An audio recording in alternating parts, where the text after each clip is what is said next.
December 26, 1944.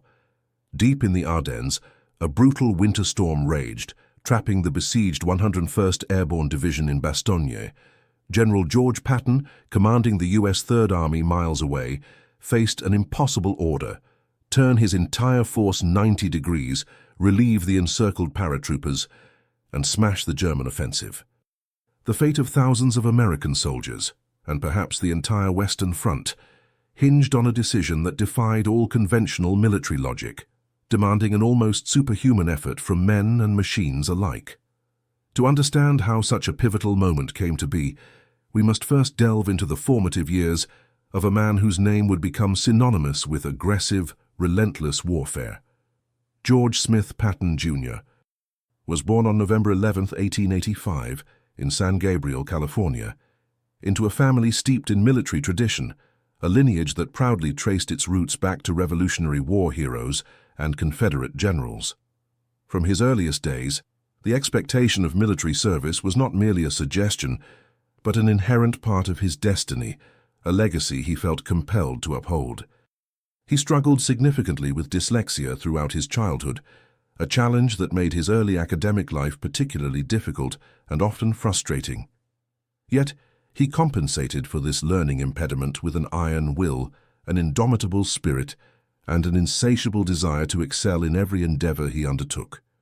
His family's considerable wealth and social influence certainly provided him with opportunities, but it was his own fierce determination and relentless self-discipline that truly propelled him forward.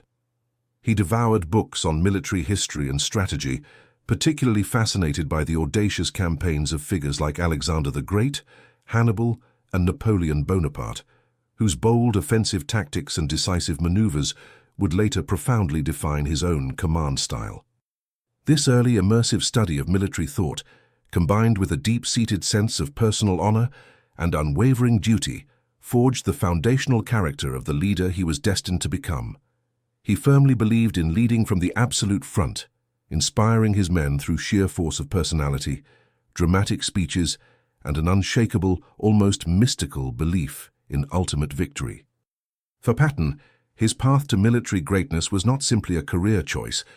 It was an inherent, almost spiritual part of his identity, a calling he pursued with an almost fanatical zeal and dedication.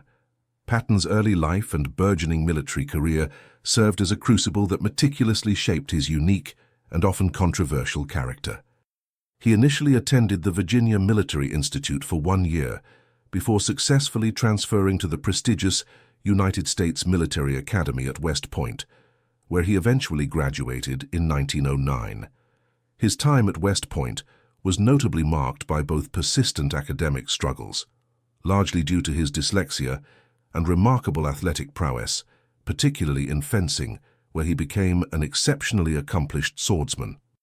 It was during these years that his innate leadership qualities truly began to manifest, often expressed through a demanding, uncompromising, and sometimes abrasive approach to his peers and subordinates. After graduation, his career quickly diversified, showcasing his wide range of talents and interests. He participated in the 1912 Olympic Games in Stockholm, Sweden, competing in the modern pentathlon, an event specifically designed to test a soldier's versatility across multiple disciplines. His performance, though not medal-winning, vividly showcased his fiercely competitive spirit, remarkable physical endurance, and unwavering mental fortitude. This period also saw him serve as aide-de-camp to General John J. Pershing, a pivotal mentorship that would profoundly influence his developing military philosophy and strategic outlook. Pershing, a stern, disciplined, and highly respected commander, recognized Patton's immense potential and provided him with invaluable practical experience in large-scale military planning, logistical coordination, and the precise execution of complex operations. Patton's profound fascination with mechanized warfare began remarkably early in his career. He was among the very first officers in the U.S. Army to passionately advocate for the revolutionary potential of tanks, recognizing their transformative power on the battlefield long before many of his contemporaries. During World War I, he was given the opportunity to command the U.S. Tank Corps, leading American tanks into battle for the very first time. His leadership during the Meuse-Argonne offensive in 1918 was characterized by his aggressive, innovative and often personal use of these new machines, frequently leading his tanks directly into the thick of the fighting, demonstrating his belief in leading by example. He was wounded in action during this offensive, a clear testament to his frontline presence and his unwavering willingness to share the inherent dangers faced by his men. This crucial experience solidified his deeply held belief in the principles of speed, shock and relentless pursuit as the absolute keys to achieving decisive victory in modern warfare. The interwar years saw him continue to champion the development of tank technology and the refinement of armored doctrine, often clashing with more conservative elements within the military who still favored traditional cavalry units. He meticulously studied the hard-won lessons of the Great War, constantly refining his theories on armored warfare and preparing with intense dedication for the next global conflict he intuitively knew was inevitable. His groundbreaking training exercises in the California desert, where he experimented with large-scale armored maneuvers and combined arms tactics, were years ahead of their time, effectively laying the crucial groundwork for the blitzkrieg tactics that would so dramatically dominate the early stages of World War II. By the time the United States formally entered World War II following the attack on Pearl Harbor, Patton was a seasoned, albeit often outspoken and controversial general officer. His formidable reputation for demanding absolute excellence, pushing his men to their physical and mental limits, and his sometimes blunt demeanor invariably preceded him. He was a complex, multifaceted figure, a brilliant tactical and operational commander with a fiery temper, a penchant for dramatic, often colorful pronouncements, and an unshakable belief in his own destiny. His men both deeply feared and profoundly respected him, knowing implicitly that while he would drive them relentlessly and demand their utmost, he would also ensure they were the best equipped, best trained, and best led fighting force possible. His first major combat command in the war came during the North African campaign, codenamed Operation Torch, in November 1942. Here he led the Western Task Force, demonstrating his exceptional ability to organize and execute a large-scale, complex amphibious landing operation. Following the initial landings and the subsequent disastrous American defeat at Kasserine Pass, where inexperienced U.S. troops suffered heavy losses, Patton was given the critical task of taking command of the demoralized II Corps. Under his stern, uncompromising leadership, the shattered American troops were quickly and effectively whipped into shape, their discipline and fighting spirit revitalized through rigorous training and a renewed emphasis on offensive action. He instilled in them a fierce sense of pride, aggressive confidence, and a burning desire for victory, transforming a defeated and dispirited force into a formidable fighting machine capable of standing against the seasoned Axis veterans. His unwavering focus on strict discipline, rigorous training, and relentless offensive action dramatically transformed the American performance, leading directly to subsequent crucial victories against the Axis forces in Tunisia. The Sicilian campaign, codenamed Operation Husky in the summer of 1943, further cemented Patton's burgeoning reputation as a daring, aggressive, and often audacious commander. He led the U.S. 7th Army, initially tasked with the more conservative role of protecting the flank of the British 8th Army, commanded by General Bernard Montgomery. However, seeing a clear opportunity to seize the initiative and accelerate the campaign, Patton, with characteristic boldness, defied implicit orders and launched a rapid, audacious drive across Sicily. His forces captured the strategically important cities of Palermo and Messina in a lightning campaign that stunned both his Allied superiors and the Axis defenders. His divisions covered vast distances in record time, consistently outmaneuvering the German and Italian forces with a devastating combination of sheer speed, overwhelming firepower, and relentless pressure. This campaign vividly showcased his unparalleled mastery of mobile warfare, demonstrating precisely how armored divisions, when employed aggressively and with decisive intent, could effectively break through enemy lines, exploit weaknesses, and achieve strategic objectives with devastating effect. Yet it was also during this period that his controversial nature and volatile temperament came sharply to the forefront. Incidents involving him slapping shell-shocked soldiers in field hospitals led to a significant public outcry, and his temporary removal from active command, a severe and deeply humiliating blow to a man whose entire identity and self-worth were inextricably wrapped in military leadership and combat command. Despite this significant setback and public censure, his military genius and strategic acumen were undeniable, and the Allied High Command knew implicitly that his unique talents, however difficult to manage, would be absolutely indispensable for the upcoming monumental invasion of mainland Europe. He was a general who profoundly understood that modern warfare was not merely about logistics, meticulous planning, and grand strategy, but equally about the sheer will to fight, the psychological impact on the enemy, and the unyielding spirit of his own troops. The strategic landscape of the European theatre in late 1944 presented immense and complex challenges for the Allied forces. Following the successful D-Day landings in Normandy and the subsequent rapid breakout from the hedgerows of France, Allied armies had swept eastward with remarkable speed, liberating vast territories. However, their advance had inevitably stalled at the formidable German border, encountering stiffening resistance and formidable defensive lines. Supply lines were stretched perilously thin, struggling to keep pace with the rapid advance, and the Germans, though battered and reeling from continuous defeats, were far from defeated, still possessing a formidable capacity for organized resistance and counterattack. The Allied High Command, under the supreme command of General Dwight D. Eisenhower, faced the critical dilemma of how to maintain momentum, consolidate their gains, and deliver a decisive, war-ending blow against the Third Reich.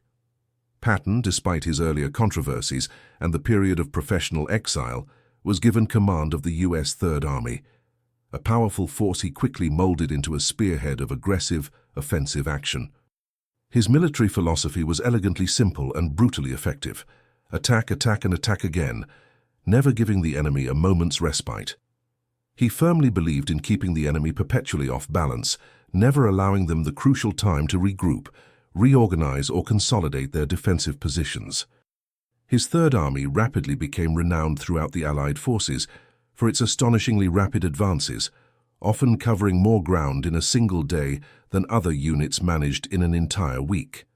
He pushed his logistics teams to their absolute breaking limits, demanding that fuel, ammunition, and other vital supplies be delivered to the front lines at an unprecedented pace, often bypassing standard bureaucratic procedures and conventional supply routes to maintain his army's relentless momentum.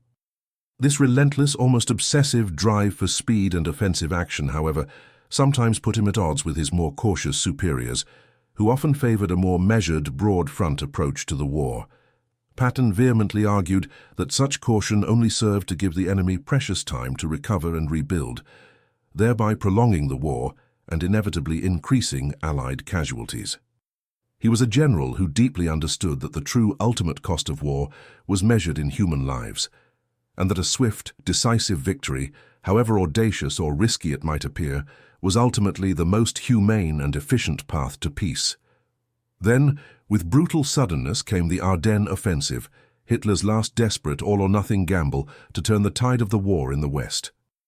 On December 16, 1944, German forces launched a massive, meticulously planned surprise attack through the thinly held, heavily forested Ardennes region, aiming to split the Allied lines, capture the vital port of Antwerp, and force a separate peace with the Western Allies. The offensive caught the Allies completely and utterly off guard, creating a massive, dangerous bulge in their front lines and threatening to encircle and annihilate entire American divisions. The most critical and strategically vital point of the German advance was the small Belgian town of Bastogne, a crucial crossroads defended by the tenacious 101st Airborne Division. Surrounded, heavily outnumbered, and cut off from resupply, the paratroopers, under the resolute command of Brigadier General Anthony McAuliffe, famously responded with a defiant "nuts" to a German surrender demand, a moment that would forever be etched in military history. As the situation grew increasingly dire, with the 101st running dangerously low on ammunition, vital medical supplies, and food, and the persistently foul weather preventing any air resupply or close air support, the Allied command knew with chilling certainty that a rapid and decisive relief effort was absolutely essential to prevent a catastrophic defeat. The challenge was immense. Patton's Third Army was deeply engaged in heavy fighting hundreds of miles to the south, and turning it north, disengaging it from its current front, would require an unprecedented logistical, tactical, and organizational feat. It was a moment that demanded not just exceptional military skill and strategic acumen, but an almost superhuman will and an unshakable belief in the impossible. Patton, however, with his uncanny foresight and strategic intuition, had anticipated such a possibility. Days before the German offensive even began, he had, against the advice of some of his staff, ordered his planning officers to begin meticulously preparing contingency plans for a potential northern thrust, a testament to his remarkable foresight and proactive strategic thinking. When the urgent call came from Supreme Allied Commander Eisenhower on December 19th, asking if he could disengage his entire army and attack north within an astonishing 48 hours, Patton famously replied with characteristic confidence, "I can attack with 3 divisions in 48 hours." His staff, who had indeed been working diligently on the contingency plans, were initially stunned by his audacious confidence, but they knew their general meant business and would demand nothing less than immediate action. This was the moment of ultimate decision, a monumental gamble that would either define his legacy as a military genius or condemn him to ignominy, potentially saving or dooming the entire Allied cause. The Third Army, then deeply entrenched in heavy fighting in the Saar region, was ordered to immediately disengage, execute a complex 90-degree pivot, and drive north through treacherous terrain and rapidly worsening winter weather conditions to relieve the besieged Bastogne. It was an audacious, almost reckless plan, requiring immense logistical coordination, incredibly rapid troop movements, and an aggressive, unyielding fighting spirit from every soldier. Patton's leadership during this critical period was nothing short of legendary. He personally oversaw every aspect of the planning, pushing his corps commanders, division generals, and every single man under his command to achieve what seemed utterly impossible. He profoundly understood that speed was paramount, that every single hour saved meant countless lives saved in the frozen foxholes of Bastogne. His decision to commit his forces so rapidly, against all conventional military wisdom and established doctrine, was a powerful testament to his unwavering belief in offensive action and his profound, almost intuitive understanding of the psychological impact of a swift, decisive counterattack on a surprised and overextended enemy. The Third Army's response to this monumental challenge was a feat of military engineering, logistical genius, and sheer human endurance that remains unparalleled in military history. In a matter of mere days, 3 powerful divisions, the veteran 4th Armored, the resilient 26th Infantry, and the steadfast 80th Infantry, were meticulously disengaged from their current positions on the Saar front, moved hundreds of miles north through congested roads, and launched a coordinated, ferocious attack directly into the exposed German flank. The weather conditions were abysmal. Heavy, blinding snow, sub-zero freezing temperatures, and dense, impenetrable fog made visibility almost zero, effectively grounding all crucial Allied air support.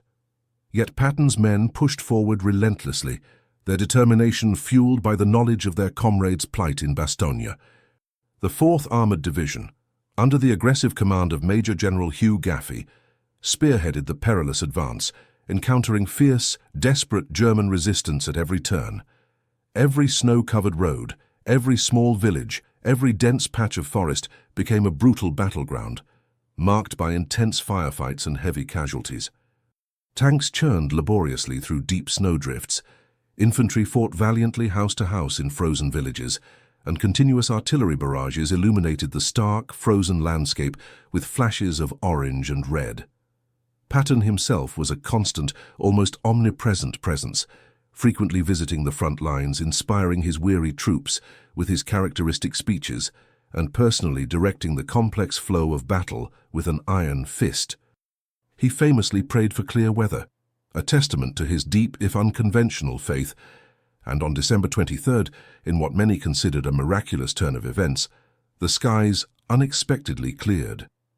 This dramatic shift allowed crucial Allied air power to finally provide much-needed support to the ground offensive and, critically, to resupply the besieged Bastogne.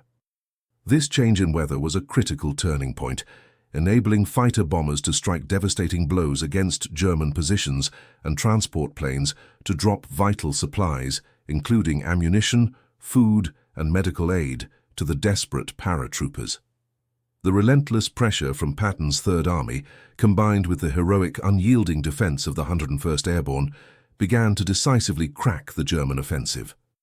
The sheer speed and ferocity of the American counterattack caught the Germans completely by surprise, forcing them to divert precious resources and irrevocably disrupting their carefully laid plans. On December 26th, the spearhead of the 4th Armored Division, led by the tenacious Lieutenant Colonel Crichton Abrams, finally broke through the German lines and reached Bastogne, linking up with the exhausted but defiantly victorious paratroopers. The siege was, at last, broken. The relief of Bastogne was a pivotal and strategically decisive moment in the Battle of the Bulge, effectively neutralizing the German offensive's most dangerous and immediate threat. Patton's audacious decision to pivot his entire army, disengage from one front, and launch a rapid, aggressive counterattack had not only saved the encircled 101st Airborne Division, but had also irrevocably turned the tide of the entire battle. The Third Army, with its momentum now fully restored, continued its relentless drive, pushing back the German forces with unwavering determination and ultimately collapsing the entire bulge that Hitler had so desperately created. The battle, though incredibly costly in terms of casualties and material, vividly demonstrated the extraordinary resilience, adaptability, and fierce fighting spirit of the American soldier, and the strategic brilliance and operational audacity of its commanders, particularly Patton. Patton's leadership during this profound crisis cemented his enduring reputation as one of the most effective, albeit unconventional and often controversial, generals of World War II. His unparalleled ability to inspire his troops, demand the seemingly impossible, and execute incredibly complex maneuvers under the most extreme pressure was truly remarkable. The Battle of the Bulge marked the last major German offensive on the Western Front, and its catastrophic failure severely depleted Germany's remaining military resources, both in terms of manpower and equipment, irrevocably paving the way for the final, decisive Allied push into the heart of Germany. The immediate result was a profound and irreversible shift in momentum, restoring Allied confidence and unequivocally signaling the beginning of the end for Nazi Germany's ambitions in the West. The far-reaching consequences of Patton's actions and leadership during the Battle of the Bulge reverberated throughout the remainder of the war and indelibly shaped his enduring legacy. His Third Army, having successfully relieved Bastogne and shattered the German offensive, continued its relentless drive, pushing deep into the German homeland. His forces were often the first to cross major strategic rivers like the Rhine, maintaining a blistering pace that kept the German high command in a perpetual state of disarray and prevented them from establishing coherent defensive lines. He played a crucial role in the liberation of concentration camps, witnessing firsthand the unspeakable horrors and atrocities of the Nazi regime, which only served to fuel his fierce determination to crush the enemy completely and unequivocally. His aggressive, often high-risk tactics, though sometimes criticized for their perceived recklessness and disregard for conventional military wisdom, proved incredibly effective in shortening the war and, paradoxically, minimizing overall Allied casualties by preventing prolonged attritional static engagements. He firmly believed in the overwhelming psychological impact of relentless pursuit, aiming to break the enemy's will to fight through sheer speed, overwhelming force, and continuous pressure. His campaigns became foundational textbook examples of mobile warfare, influencing military doctrine and strategic thinking for generations to come. The iconic image of blood and guts Patton, the cigar-chomping, pearl-handled, pistol-wielding general, became an enduring symbol of American military might, unwavering determination, and an uncompromising will to win. He was a general who profoundly understood that war was a brutal, unforgiving business, and that ultimate victory demanded an unshakable, almost primal commitment to winning at all costs. Patton's historical impact extends far beyond his immediate battlefield victories and tactical prowess. He is universally remembered as a master of armored warfare, a visionary who intuitively understood the revolutionary potential of tanks and mechanized forces long before many of his military contemporaries fully grasped their significance. His unwavering emphasis on speed, surprise, and the aggressive exploitation of enemy weaknesses became foundational principles for modern military strategy across the globe. He was undoubtedly a complex and often contradictory figure, a brilliant but deeply flawed leader whose outspoken nature, controversial public statements, and sometimes abrasive actions often overshadowed his undeniable tactical genius and strategic foresight. Yet even his harshest critics readily acknowledged his unparalleled ability to motivate and inspire troops, to demand and achieve the seemingly impossible, and to instill an aggressive fighting spirit in his men. His legacy continues to be debated by historians, with some highlighting his authoritarian tendencies, his perceived insensitivity, and his occasional disregard for protocol, while others celebrate his strategic foresight, his unwavering commitment to his men and mission, and his decisive contributions to Allied victory. What remains absolutely undeniable is his profound and lasting influence on the outcome of World War II and the subsequent development of military thought and doctrine. He consistently pushed the boundaries of what was considered possible in warfare, demonstrating with vivid clarity that a potent combination of audacious planning, relentless execution, and an indomitable spirit could indeed overcome even the most formidable obstacles and seemingly insurmountable challenges. His methods, though sometimes harsh and demanding, were always ultimately aimed at achieving victory as swiftly and decisively as possible, a philosophy deeply rooted in his profound, if sometimes gruff, care for the lives of his soldiers.